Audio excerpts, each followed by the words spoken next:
My beloved brothers and sisters, one of the most beautiful habits in the life of a Muslim is we learn to turn to Allah for help, not only when things fall apart, but even when things are going well. Why? Because Allah Himself invites us to climb aboard this ark of mercy, this ship of safety, to navigate the rough waves of life, the heartbreaks, the tests, the pain, the loss. And there is a secret, a powerful secret, a gift that Allah has given you and me, one that connects us to Him directly. No barriers, no conditions, no waiting time. It is called dua, the heartfelt supplication. This dua is not just a ritual or a formality. No, this is your rope to Allah. It's your link. It's the way your heart speaks directly to the one who created it. The way your soul calls out to the one who gave it life. And when you call upon Him, truly call upon Him, it's like a helpless child reaching out to its mother. That's where the child finds peace. That's where it finds safety. That's where it finds love. Dua in Arabic literally means to call upon. What a beautiful word. Imagine someone telling you, if you ever need anything, just call me, I'll be there for you. That's comforting, isn't it? But let's be honest, if you call that person too often, even if they're your closest friend or family, one day they'll get tired. That's just human nature. But Allah is not like His creation. He says, call upon me. Call upon me again and again. Keep calling. I will never get tired. I will never turn away. I will never ignore you. Subhanallah. In fact, Allah says in the Quran that those who are too arrogant to call upon Him, they are the ones who have truly lost. Not because He needs them. No, not at all. Allah doesn't need us, but He knows we need Him. And He wants us to succeed. He wants to give us. He wants us to stay close. You see, when the mother loves her child, she doesn't ask for anything in return. She just loves, she gives, she sacrifices. And Allah, He gave us that love as a glimpse, just to help us understand something far greater, His mercy. He is Ar-Rahman, the most merciful. He is Ar-Rahim, the especially merciful. These two names of Allah are so powerful that He asked us to begin every single prayer, every chapter of the Quran with them, to remind us His mercy never runs out. Don't ever think you're too far to make dua. Don't ever believe the whisper that says, why would Allah listen to me? He's waiting. Just talk to Him. Raise your hands. Speak from your heart, because dua is not just words. It's your soul longing for the one who always listens, always loves, and never leaves. Sometimes people say, I don't know what to say in dua. I don't know how to ask Allah properly. What if I say the wrong thing? The greatest dua, the most powerful, complete and comprehensive supplication is one that Allah taught you. It's one that you and I already say multiple times a day. It is in the first surah of the Quran, the very first chapter, on the very first page, Surah Al-Fatiha, the opening. And within it, in the heart of it, there is one line, one dua that can change your life. Ihdina as-sirat al-mustaqim. Oh Allah, guide us to the straight path. That's it. If you don't know what else to say, just say this, and say it from your heart. When you're lost, say it. When you're confused, say it. When everything around you is falling apart and you don't know which way to turn, just raise your hands and say, Ya Allah, guide me to the straight path, the path of peace, the path of hope, the path that leads back to you. My brothers and sisters, isn't it amazing that this powerful dua, this life-saving, heart-healing prayer is placed right at the beginning of the Quran. Allah is telling you, before you begin anything in life, call upon me to guide you. Allah is teaching you how to speak to Him. He's saying, I'm always here. Just talk to me, keep asking me, and don't ever stop. In Surah Al-Baqarah verse 186, Allah says something so profound that it shakes the hearts of the believers. And when my servants ask you, O Muhammad, about me, indeed I am near. Pay attention. Allah didn't say, tell them I am near. No. He said, I am near, directly, personally, intimately. There's no tell them. It's not indirect. Allah is speaking to you. Yes, you. He says, I respond to the call of the caller. Whenever they call upon me. Notice how Allah describes you. Not as the believer or the sinner or the weak one. No. He simply says the caller. Because once you start calling upon Him, that's the only title that matters. You become the one who remembers Him, the one who trusts Him, the one who turns to Him. And do you know the hidden message here? Allah doesn't want you to call on Him just once in a while, not just when you're broken, not only in emergencies, not when all else fails. No, He wants you to become a caller. Someone who regularly, constantly and genuinely reaches out to Him in joy and in sadness, in health and in sickness, in moments of clarity and confusion. Why? Because dua is more than just asking for things. It's about building a relationship, a connection, a bridge between your heart and the one who already knows what's in it. And Allah says again in Surah Ghafir, call upon me, I will respond to you. And then He warns, indeed, those who are too proud to worship me will enter hell in humiliation. So you see, my brothers and sisters, dua is worship. It is an act of love. It's a sign of your humility, your trust, your surrender. And the one you are calling, He hears, He knows, and He never forgets. Don't stop calling upon Allah. Whether your life is blooming or crumbling, keep calling. Because sometimes the greatest miracle begins with a simple, sincere dua. Let me remind you of something truly important. Dua is not just about asking. It's not just about presenting your list of needs or problems. Dua is worship. Yes. Dua is worship. The Prophet ﷺ told us, dua is the essence of worship. Because when you raise your hands, when your heart trembles, when your tears fall, you are doing more than speaking. You are surrendering. You are humbling yourself. You are saying, Ya Allah, I can't do this without you. Now imagine someone who refuses to do that. Imagine someone who says, I don't need to ask Allah. I don't need to pray. That is not strength. That is arrogance. And when someone becomes too arrogant to even acknowledge Allah, to speak to Him, to worship Him, then they've chosen the path that leaves them far away. They've disconnected themselves from the most merciful. But Allah in His mercy keeps calling us back. In Surah Al-A'raf, He says, call upon your Lord with humility and in secret. Subhanallah. Allah is teaching you how to speak to Him. Don't shout, don't show off, don't make a scene. Just be sincere, be humble. Whisper to your Lord, speak to Him quietly, in your room, in your car, while walking, even with just your heart. You don't need an audience. Because Allah hears what no one else can hear. And Allah sees the tear that never even fell. Then in the very next verse, Allah continues, and do not cause corruption upon the earth after it has been set right, and call upon Him with fear and longing. Surely the mercy of Allah is near to the doers of good. Let's pause here. With fear and longing. Fear and hope. These are the two wings of a believer. You're afraid of displeasing Allah, but you're also hopeful. Hopeful for His mercy, His reward, His Jannah. You long for that meeting with Him. You dream of the moment when you'll stand before your Lord and He says to you, I am pleased with you. That's what dua is about. It's not just for your dunya. It's not just to fix today's problems. Dua is a conversation that prepares your soul for the greatest meeting of all, the day when you'll meet Allah. So when you make dua, don't make it shallow. Don't just ask for money or jobs or success, though that's fine too. But take your dua higher. Aim for the akhirah.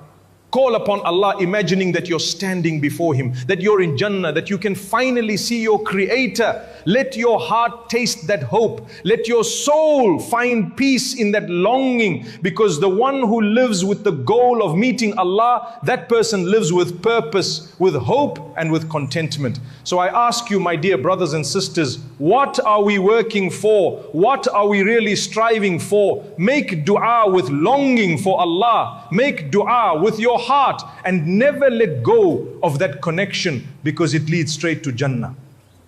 What is our end goal as Muslims? What are we all striving for through our prayers, our patience, our worship, our struggles? The answer is clear. Two things: Jannah and protection from Jahannam. That's it. That's the final destination. That's the ultimate success. Not wealth, not fame, not status. All of that comes and goes. But Jannah, that is eternal. And the path to it is through Allah alone. When you are at your lowest, when you feel helpless, hopeless, or lost, remember this powerful verse from the Quran, from Surah An-Naml. Who is it that responds to the desperate one when he calls upon him and removes his difficulty? And who makes you successors on the earth? Is there any God besides Allah? Subhanallah. What a question. A question that answers itself. Who is it really that hears you in your desperation? When you cry at night, when your chest is tight, when nobody understands, who is listening? Only Allah. Who removes your burden, who opens doors you couldn't even see, who gives you life, health, air, love and mercy again and again, only Allah. So why then do some people turn to others in their moments of need as if someone else could answer what only Ar-Rahman can? Who else are you calling besides Allah? He says, is there any God besides Allah? Little do you reflect. Brothers and sisters, reflect. Look at the world around you. Just take a moment. The sun that rises without your permission and warms your face. The rain that falls and brings dead land back to life. The trees that bear fruit. The oceans that stay within their limits. The animals that serve you. The food that grows for you from a seed you didn't create. The breath you just took without effort. Who did all this? Who placed the sun on its perfect course? Who controls the moon and the tides? Who sends down the rain and causes crops to grow? Who gave you intelligence, speech, emotions, love, healing, all of it from Allah? And yet, how many of us forget to reflect? How many of us ignore the signs that are literally all around us and even within ourselves? Open your eyes and hearts. Everything around you is calling you back to Allah. All of creation is guiding you, not just to believe in Him, but to turn to Him, to call upon Him and to place your trust in Him. When you're in distress, cry to Him. When you're grateful, thank Him. When you're lost, seek Him. Because no one else can answer you the way Allah does. So the next time you're overwhelmed by your problems, stop for a second. Look at the sun, the sky, the trees, the rain, and remember, the one who created all of this is the one who is watching over you too.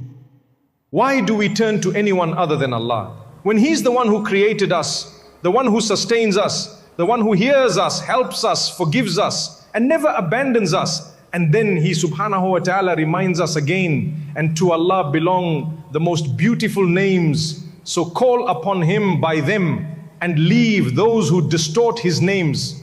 They will be repaid for what they used to do. Subhanallah. Allah is telling us, call upon me, but know who you are calling. Call upon me using my names, Ar-Rahman, the most merciful, Al-Wadud, the most loving, Al-Ghafur, the one who always forgives, Ar-Razzaq, the provider, As-Sami', the all-hearing, Al-Basir, the all-seeing. Every one of His names carries a meaning, a comfort, and a door of hope. So why call upon anything or anyone else? Why rely on what is weak when you can turn to the most powerful? My brothers and sisters, dua is not a side act in Islam. It is not something you only do when things fall apart. Dua is at the heart of our religion. The Quran is full of dua. The stories of the prophets are filled with dua. And the connection between you and Allah, it's built through dua. When you make dua, you are doing one of the highest forms of ibadah, of obedience, of love, of humility before Allah. There are two forms of dua, and both are acts of worship.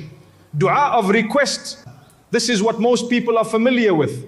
You ask Allah, Ya Allah, forgive me. Ya Allah, grant me success. Ya Allah, bless me with a righteous spouse, with children who are the coolness of my eyes. Ya Allah, give me strength, guide me, protect me. Every time you ask Allah sincerely, you are worshipping Him. You are affirming His power. You are showing your need. You are declaring, I believe that only you can help me. And Allah loves when you do that. He doesn't get tired. In fact, the more you ask, the more He gives. Dua of action, this one is less spoken about, but it is equally powerful. Your salah is dua, your fasting is dua, your charity, your kindness, your patience, all of it, if done for Allah, is dua. Even when you smile at someone to make their day better, that's dua. Help your parents lovingly, that's dua. Give a gift sincerely for Allah's sake, dua. Plant a tree for animals to rest beneath, dua. Rescue a starving cat or provide water for a thirsty dog, dua. Work hard to earn halal money to feed your family, that too is dua. Subhanallah, look at how generous our religion is. Every good deed, every pure intention, if it's done for the sake of Allah, becomes a form of dua, a form of worship. So don't think dua only happens with your hands raised. Sometimes your hands are down, but your actions are calling out to Allah louder than your voice ever could. My dear brothers and sisters, make your whole life a dua with your tongue, your heart, your body and your character. Always be in a state of calling upon Allah, because the one who lives a life full of dua will, by the will of Allah, die with dua on their lips and rise on the day of judgment with Allah's mercy surrounding them. So what does this all mean, my brothers and sisters? It means every time you do a good deed with Allah in your heart, for His sake, even if you didn't ask Him for anything, you just made a dua. Subhanallah. Yes. Dua doesn't always mean raising your hands and asking. It means turning to Allah. And when you act for His sake, He responds, He takes care of you, He fulfills your needs without you even asking. Did you know your salah, your prayer from Allahu Akbar until Assalamu Alaikum is also a dua? Yes, that entire prayer, even if you didn't say, oh Allah, give me, that prayer itself is a connection, a call to Allah. And guess what? It's a call He never ignores. In fact, in some hadith and verses of the Quran, salah is actually called dua and dua is called salah. Why? Because both are about connection with Allah, about standing in front of Him with humility, with love, with hope, with fear, and with absolute surrender. And sometimes, just sometimes, when your heart is aching and you're not even able to speak your needs, your salah becomes your dua. And Allah gives you what you were yearning for without a single word from your tongue. When you're good to your parents, even when you don't feel like it, that's a dua. Didn't the Prophet ﷺ say in the authentic hadith, whoever wishes for a long life filled with blessings and expanded provision, let them maintain ties with their family. That's dua. When you feed the poor, when you give charity, when you wipe someone's tears, when you show mercy to an animal like that woman who gave water to a thirsty dog and Allah forgave her sins. She didn't even say, oh Allah forgive me, yet He forgave her. Why? Because every sincere good deed for the sake of Allah is a dua. And Allah listens, He responds, He gives, He never forgets. So don't ever underestimate a single good action. That moment you smile at someone with love, that coin you gave in secret, that pain you hid just to serve your parents, that dua was heard. And the one you did it for, He never forgets. Let me share with you some ahadith that will inshallah bring peace to your heart. The Prophet ﷺ said, your Lord is shy. Now pause. What does that mean? When we speak about Allah in these terms, we're not saying Allah is like humans, astaghfirullah. But He gives us these descriptions so we understand something deeper. He says, your Lord is shy, too generous and noble, to leave the hands of a servant empty when they are raised to Him in dua. Subhanallah. Allah is too shy to let you walk away with nothing. Can you imagine? When you raise your hands and call upon Him, whether with words or just tears, He does not turn you away. And even more incredible is this, Allah answers the dua even of the disbeliever, the one who rejects Him, if they call upon Him sincerely. The Prophet ﷺ said, beware of the dua of the oppressed, even if that person is a disbeliever, for there is no barrier between the dua of the oppressed and Allah. Even the disbeliever who is oppressed, if they cry out to Allah alone, sincerely, Allah responds. Allah says in Surah Al-Isra, verse 67, and when calamity strikes you at sea, all those you used to call upon vanish from your hearts except Allah. But when He saves you and brings you to safety on land, you turn away again. Indeed, mankind is ever ungrateful. Subhanallah. Imam Ibn Taymiyyah commented on this verse, saying that if a non-Muslim sincerely calls upon Allah alone, without shirk, especially in hardship, Allah responds. For things like protection, healing, provision, safety, Allah may respond. So now imagine you the believer who declares La ilaha illallah, who prays, fasts, gives charity, loves Allah. Do you think Allah would ignore your dua? No.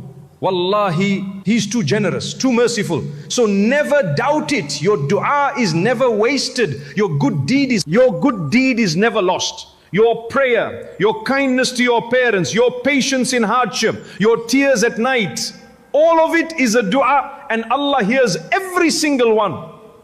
A scholar speaks deeply about dua, the heartbeat of a believer's connection to Allah.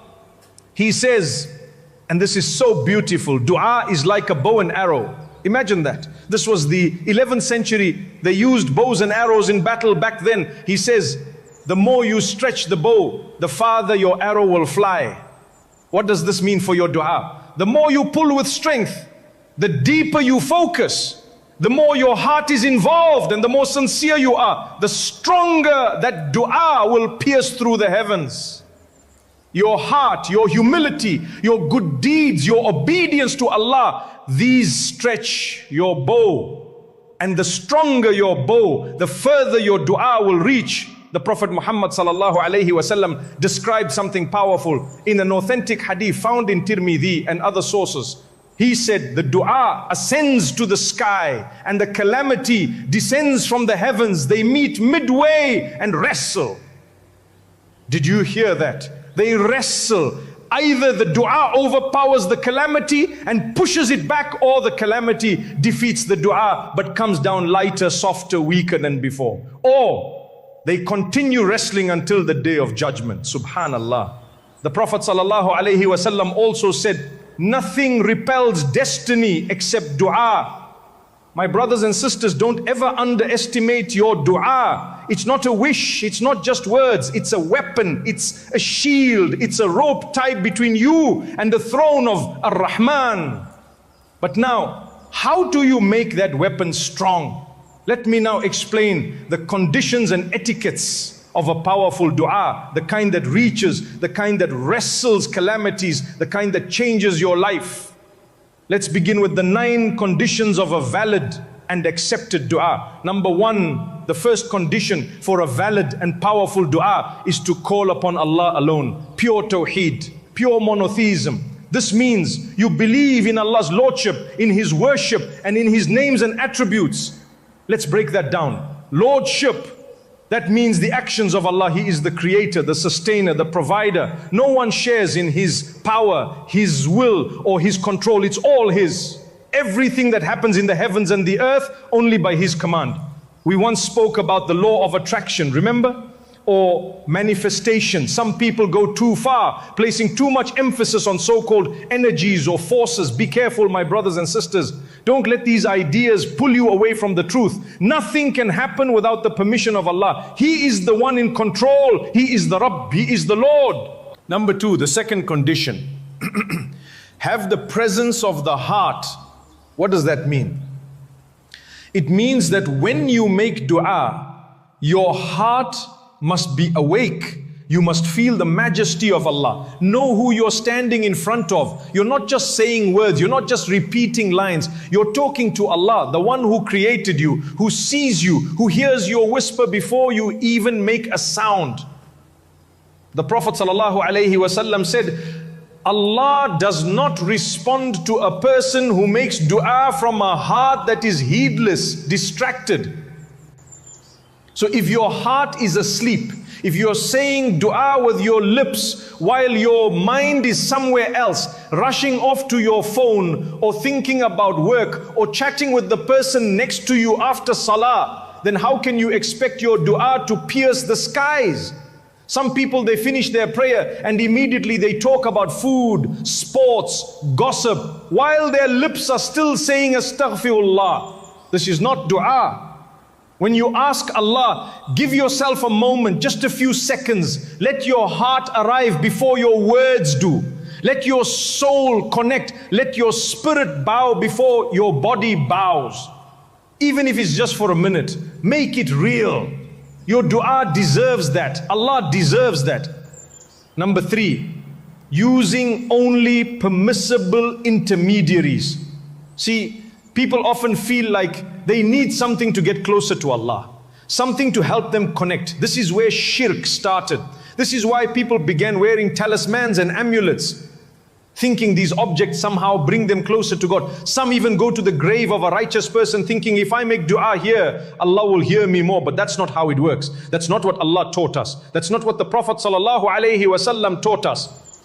In Islam, there are only 3 permissible intermediaries, and every single one of them keeps your relationship directly between you and Allah. Nothing in between. No idol, no saint, no stone, no place. Just you and Him. Number 1, use Allah's names and attributes the most powerful way to call upon Him. He said in the Quran, and to Allah belong the most beautiful names. So call upon Him by them. Call upon Ar-Rahman when you're broken and need mercy. Call upon Al-Ghafur when you've sinned. Call upon Ar-Razzaq when you're in need. These names are Allah. They carry His greatness and majesty. Number 2, mention your good deeds sincerely for His sake. You can say, oh Allah, if you know that I did this good deed for your sake, like the time I helped 2 brothers reconcile and stopped a family from falling apart, then Ya Allah, by that sincere act, accept my dua. You're not relying on someone else's status. You're offering your own sincerity, your own actions between you and your Lord. And where does this come from? The hadith in Bukhari, the story of the 3 men trapped in the cave. Each one made dua through a sincere good deed they had done. One had been dutiful to his parents. Another had avoided zina out of fear of Allah. The third had returned a laborer's rightful wage after years. And each of their boulders moved until the cave opened. It's a sunnah, it's real. Allah responds to sincerity.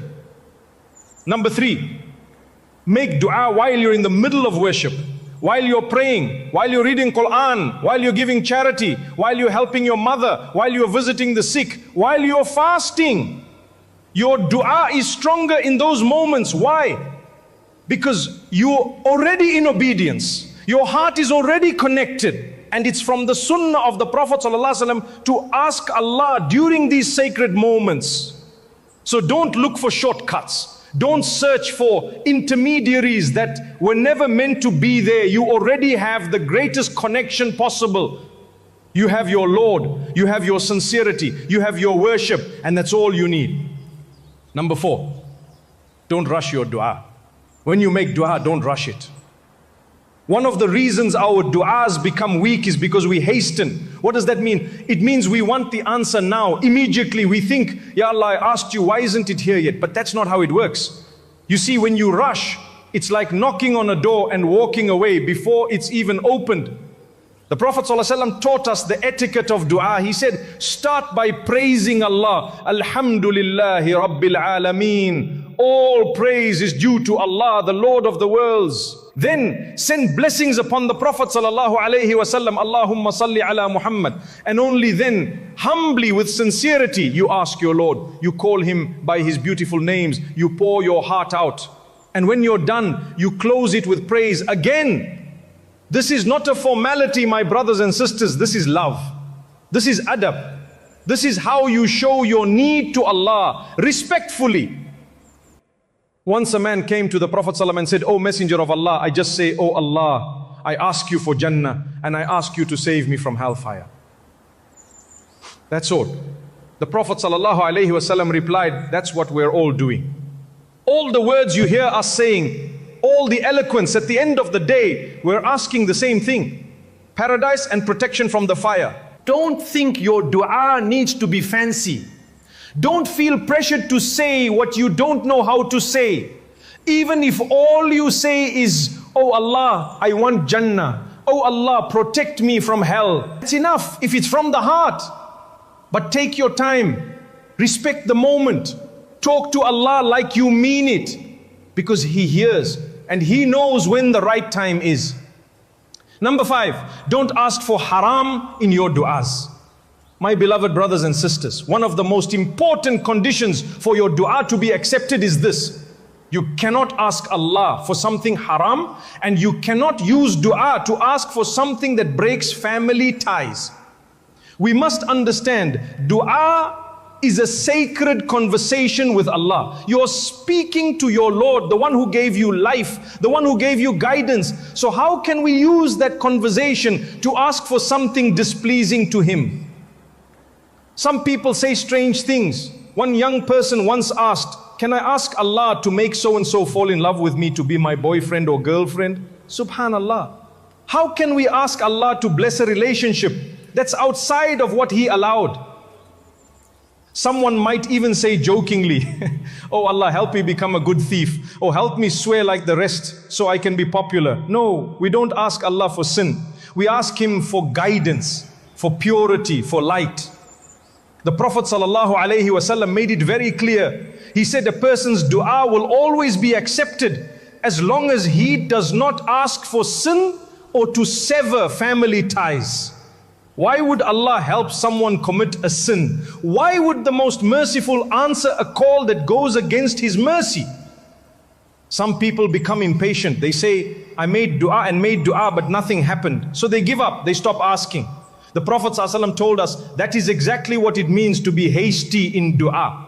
Sometimes the answer is delayed for your own good. Maybe what you're asking for isn't good for you right now. Maybe it's not good for you at all. Maybe Allah wants to give you something better in the hereafter. You may not understand His wisdom, but know this, Allah hears every dua and He responds in the best possible way at the best possible time. Don't give up. Don't lose hope. Just be careful what you're asking for. Dua is a gift. Use it with sincerity and Allah will never turn you away. Number 6, have good thoughts of Allah and be realistic in your duas. When you raise your hands in dua, you are doing something incredible. You are speaking directly to your Creator, the one who knows you better than you know yourself. And so, one of the most important conditions when making dua is this.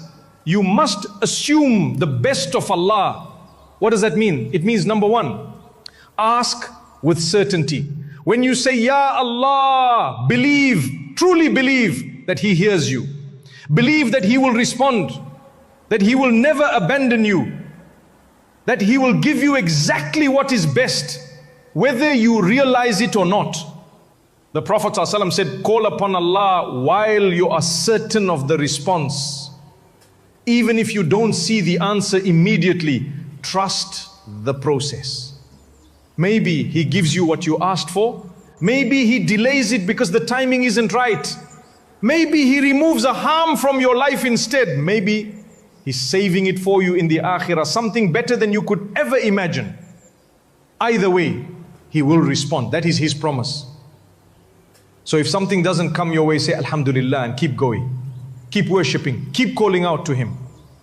But my brothers and sisters, dua must also be realistic. You can't say, oh Allah, give me the power to fly like the superhero. Oh, Ya Allah, allow me to be in 2 places at once. Or, oh Allah, make me live forever and never die. This is not how dua works. Dua is powerful, but it must be grounded in the reality that Allah created for us. He gave you the tools to achieve real success, to strive for Jannah, to become a better human being. Ask for those things. Ask big, but ask wisely.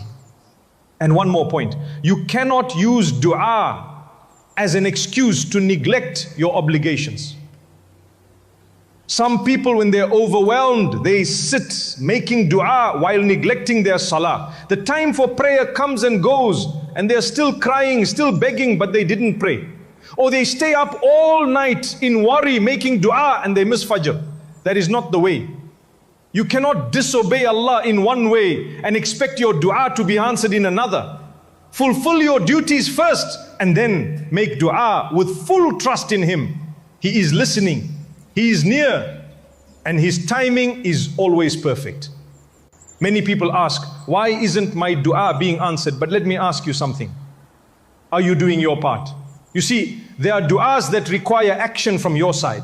You cannot say, oh Allah, gather me with those who pray, but you never pray. You can't say, oh Allah, let me be among those who repent, but you never make tawbah. How can we ask Allah to place us with people of righteousness, yet we don't even try to follow their footsteps? If you want to be among those who pray, then start praying. Allah will accept it and place you with them. If you want to be among the repentant, then repent sincerely and Allah will raise you among the repentant. Dua is not just a wish list. It's a sincere plea backed by action. Now, let's speak about two things that weaken your dua, two things you must avoid if you want your duas to be powerful.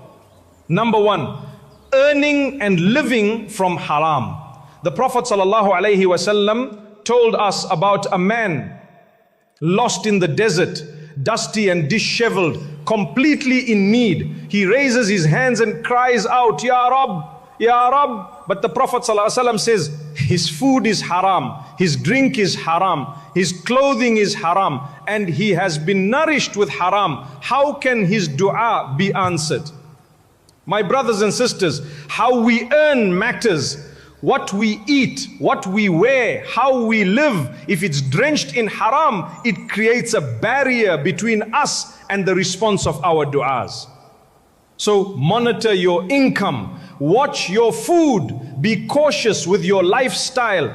A pure life strengthens your connection with Allah. Number two, rushing the dua.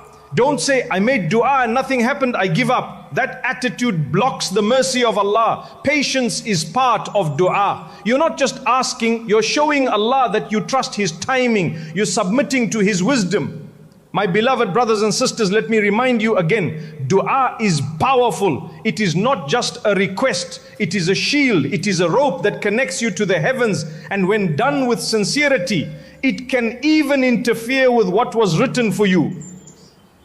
The scholars mention that sometimes after you make dua, you might feel something amazing. You may feel a lightness, like a weight has been lifted off your shoulders. You were burdened with fear, anxiety, sadness, but suddenly it's gone. That's not a coincidence. That's mercy from Allah. Another beautiful sign is that your iman rises. You feel closer to Allah. You want to read Quran. You want to pray more. You feel the sweetness of faith again. Why? Because Allah says in the Quran, the true believers are those whose hearts tremble when Allah is mentioned. And when His verses are recited to them, their iman increases. These feelings, they're signs that Allah has accepted your dua. But now comes something even deeper. The Prophet ﷺ taught us something remarkable. He said, nothing increases a person's lifespan except acts of kindness, and nothing repels calamity except dua. Did you hear that? Dua can push away calamities, even if they were written. The Prophet ﷺ explained, there's a decree that comes down from the heavens, a hardship, a test, a challenge. But at the same time, your dua rises up, and these two, the decree and the dua, wrestle in the heavens, struggling until the day of judgment. Imagine that. You were meant to face a terrible event, a car accident, an illness, a hardship. But then you made a strong, sincere dua, maybe in the middle of the night, maybe after salah, with tears, with a heart full of trust in Allah. And that dua went up and met the calamity halfway. If your dua was powerful and sincere, the calamity could be stopped completely. If your dua was a little weak, maybe your heart wasn't fully present, or your earnings weren't pure, then maybe the calamity still happens, but its impact is reduced. Instead of a terrible accident, maybe it becomes a small scratch. Instead of deep pain, maybe it becomes only fear. Now someone might ask, how can something written by Allah be changed? The scholars say there are two kinds of qadar, destiny, the fixed decree. This is unchangeable. It's written in a lawhil mahfuz, the preserved tablet. No one knows it and it is not touched by anything. The conditional decree, this is written with conditions. Allah instructs the angels, this is what will happen to my servant unless they make dua. And when that servant makes dua, strong, sincere, full of conviction, then Allah commands the angels, my servant called upon me, so I have changed their decree. Subhanallah. Let me give you a simple example. Suppose you were meant to be hit by a car on your way to school or work, and it was written that your legs would be broken, your head injured, and you'd be unconscious. But Allah also knew that you were going to wake up that morning and raise your hands in sincere dua. Ya Allah, protect me today, keep me safe, guide me. And so your dua goes up and the decree comes down. They meet in the sky and the decree is either cancelled completely, maybe the car turns a different way, or the severity is reduced. Maybe you trip but you don't get hit, or maybe it becomes just a feeling of fear that reminds you to turn back to Allah even more. It all depends on how strong your dua is and how sincere your heart is when you make it. Dua isn't just a wish. It's a weapon, a lifeline, a shield against what you cannot see. Don't stop making dua. Don't underestimate its power. Even if nothing seems to change on the outside, trust that something is changing in the unseen. Brothers and sisters, listen carefully. Allah calls us again and again to keep making dua. Why? Because dua connects your heart to Allah the most merciful. It is not just a ritual, it's your direct line to the King of Kings. Now these are not my words, these are the words of the scholars, unanimously agreed upon. This is not my opinion.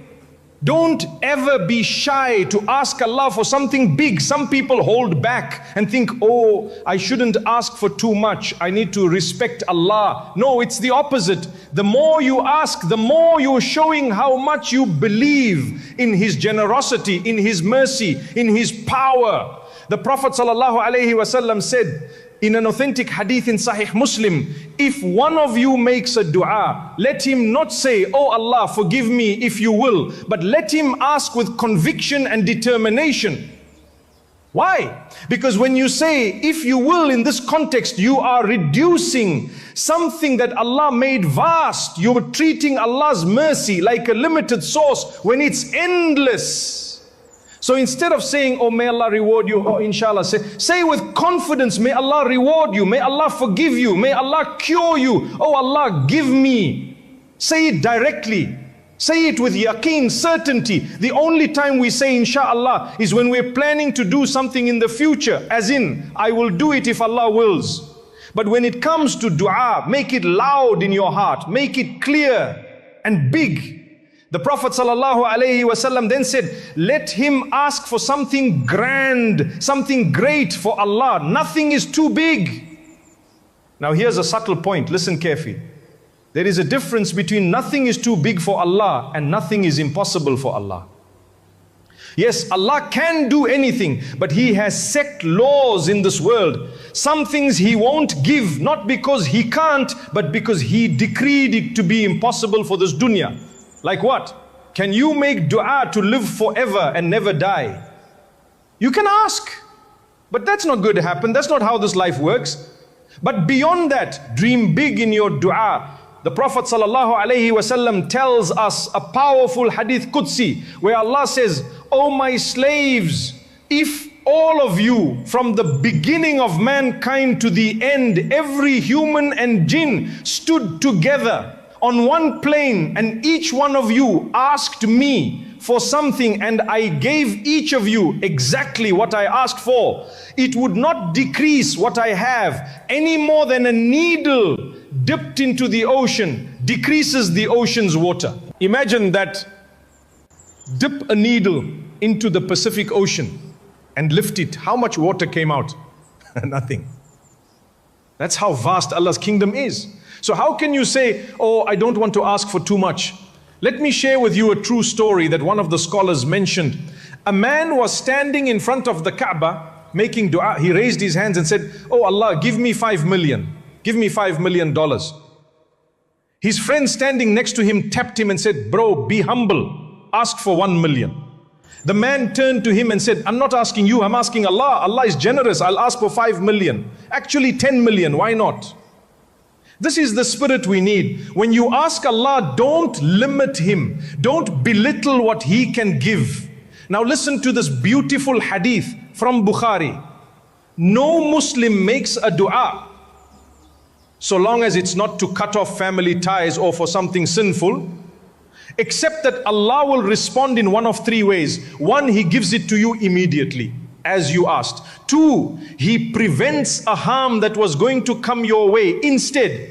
3, He saves the reward for you in the hereafter. When the companions heard this, they were overjoyed.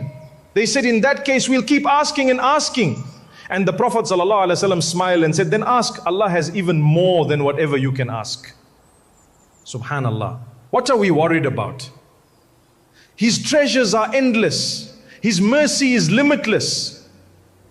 So ask Allah with hope. Ask with certainty. Ask without hesitation. Brothers and sisters, imagine this with me for a moment. You lived your life. You made dua after dua. You begged Allah. You cried to Him. And sometimes you didn't get what you asked for. No healing came. No job arrived. No doors opened. And then you die. But it doesn't end there. You're raised on the day of judgment. And there, in front of you, rewards, gifts, palaces, blessings, one after the other. And you asked yourself, where did this come from? I didn't pray that much. I didn't give that much charity. I wasn't this amazing person. And it will be said to you, these are the rewards for the du'as that were never answered in your worldly life. Allah saved them for you here. This is your back pay. Subhanallah. You see, Allah doesn't owe anyone anything, but He has written upon Himself to respond. And if He doesn't give it to you in dunya, He's saving it for you in akhirah.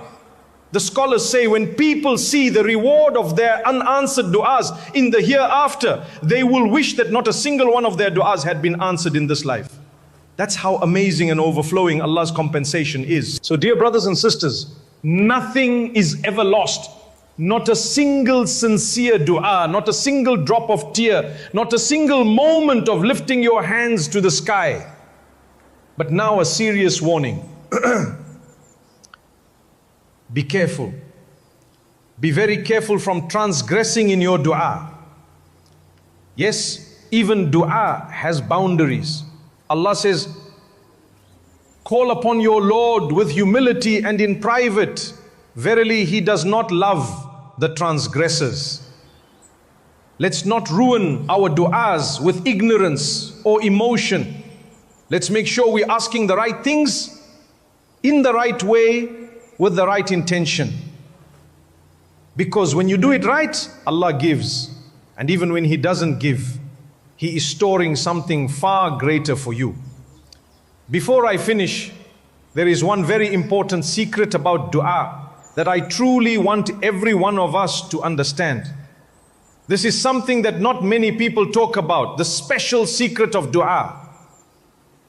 What happens when you make dua but you don't see it answered immediately? How should you think about that?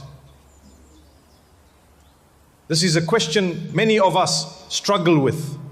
After mentioning all the conditions that make dua strong, I want you to remember this secret which Allah Himself mentions in the Quran.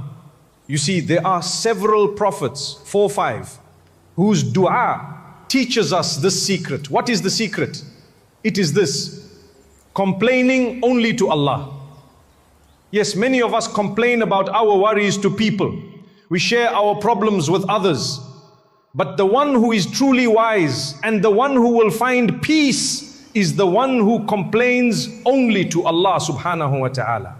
This is called shakwa, the complaint that is directed only to Allah. You are not complaining about Allah Himself. No, you are complaining about your situation, your difficulty, but only to your Lord. This is beautiful patience. The father of Prophet Yusuf, when he was speaking to his sons, said, I only complain my worry and my grief to Allah. Even when Yunus was swallowed by the fish and in deep distress, he cried out, there is no deity except you. Exalted are you. Indeed, I have been of the wrongdoers. And Allah saved him from his distress. Prophet Zakaria, when he was old and childless, prayed, my Lord, do not leave me childless, although you are the best of inheritors.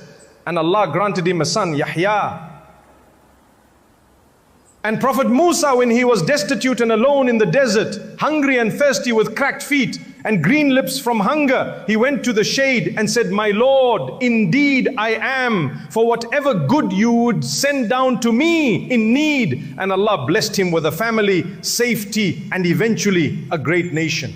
This is the secret of dua. Even when you don't see an immediate answer, keep turning to Allah. Complain only to Him, be patient, and trust His plan.